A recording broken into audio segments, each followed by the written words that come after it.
This ecto-containment system that Spengler and I have in mind is going to require a load of bread to capitalize. Where are we going to get the money? Yeah, it was that whole line there about I don't know. You've never been in the private sector, they expect results. I had to ask my parents, what they meant by that, because, it looked like they had a pretty sweet gig there at the university. But that's really what we're here, is talking about, private sector and free market solutions and getting results and finding innovation in lots of areas. Specifically, the three things that we're going to be focusing on here are going to be healthcare, education, homeschooling, and blockchain technology. Now, the first thing that I want to kind of talk a little bit about here is schooling, and specifically homeschooling. I've got two kids myself, so I've got a 7-year-old and a 4-year-old at home, and this is something that's really near and dear to my heart. Now, when it comes to schooling, there are some new approaches to it. We're looking at trying to find free market solutions to being able to school children better, looking at things like, what the Khan Academy is doing, the Tuttle Twins books, podcasts, things like that. Even if you're, learning languages, stuff like using Rosetta Stone. Now, we're going to be having a lot of breakout sessions and things talking about new education with kind of a focus on, experimenting, failure, and then ultimately mastery of skills. Now, schooling currently doesn't allow for mastery of skills. It doesn't allow for, failure. It basically what schooling is, you take these standardized tests, they teach you certain things. Whether or not you understand 100% of it, or if you get a C or a D, you get a little stamp, you get moved on, and you never really get addressed with the topics that you might be struggling with. So I'm really interested to hear, a lot of our approaches to education over the next few days, especially learning a bit more about homeschooling as it pertains to not only Nebraska, but, the Midwest region and the country as a whole. This would have probably been the time that I would have asked, who here actually has kids and homeschools, if anybody of this crowd out here engages in homeschooling. What would make you choose to do that with your kids? I mean, for me, I know I'd be looking to have a bit more freedom over what they learn. Just looking at some of the history books and stuff that my kids even bringing home at first grade, they're teaching about FDR and some of these other presidents and how great they were, but not actually focusing on, what were some of the underlying issues there? I mean, you're not going to get into this when you're in grade school, but it's nice to not be indoctrinated into certain issues. So some of the other things, we'll be looking at is blockchain technology and focusing on, peer-to-peer networks.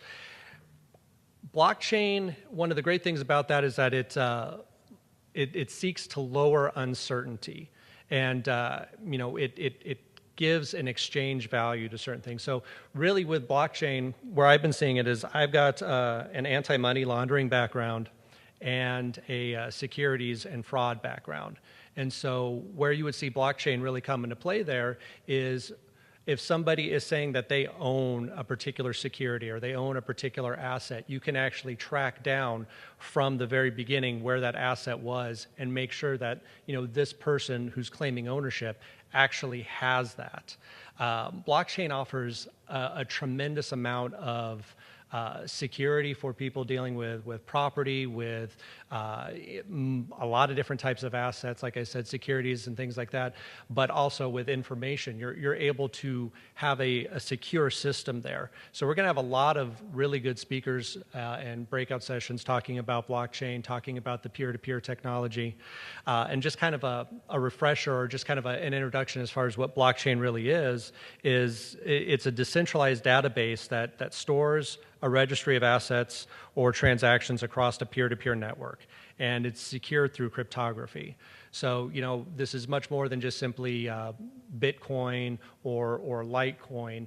This is something that will revolutionize a majority of sectors. I mean, with mortgages, I can think of bunch of different financial sectors that this will really revolutionize and help with the security of the information. So it's going to be interesting to hear a lot of people talk about different applications to it. Like I said, I'm coming from a securities background with this and anti-money laundering. So for me, security is a really big deal, and blockchain offers an unforgeable record. So that's one thing that we're going to be looking at. And really what it comes down to is the institutions using blockchain. It's just basically using this tool to lower the uncertainty, to make you feel more secure with what you're getting into. And then finally, we're going to be looking at healthcare. And, there's going to be a lot of great presentations and speakers here as well. And, healthcare is another big issue for us. It's the prices are continuing to skyrocket, and we're going to be looking at some free market, some cash-based solutions to healthcare, try and figure out, what we can do from a liberty standpoint to improve the current state of healthcare in this country. Again, just kind of going with a little bit of a personal anecdote. I had a big experience with healthcare when my daughter was 3 months old, and we had to have basically life-saving reconstructive surgery for her. And this is a great country where you're able to find doctors and facilities that can perform this. I definitely wouldn't want to be in another country and try and seek this out, but navigating even with an insurance plan, navigating all of that, if you're able to get other programs to pay for certain things, navigating certain hospital stays, what is accepted, what isn't. It's pretty confusing. And so if there was a better solution, a more of a cash-based solution, some of these other things, we'll definitely be taking a look at it. Like I said, it's a great country to be able to do this in. So we'll see, what kind of solutions we can come across. And really just over the next few days, just kind of look at opening up our minds and seeing, what kind of solutions we can all come to for some of these issues and some of these ideas, we can learn a bit more about. Now, ordinarily we were going to have, Joe Hawk come up here and speak a little bit, but in a little bit we'll have Carl Howell come up and talk. Got probably about another 20 minutes or so. I could do a little bit of a dance for you. I'm not that kind of libertarian, though. But yeah, that is the basics of what we're going to be learning here. It's going to be an exciting event.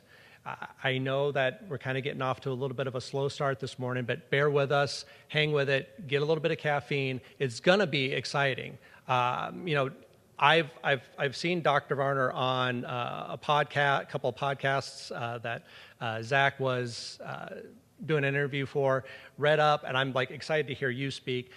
There's just going to be a lot of great individuals here, and then of course, we're all going to be excited to see Ron Paul on Saturday. But this whole event here is about promoting free market solutions, is about bringing like-minded people together, having a big open tent event here, so that you don't have to agree with each other 100% of the time, but if you're 70 or 80% on board with whatever someone's saying, we can come to some really good solutions here. So looking forward to what we're going to have.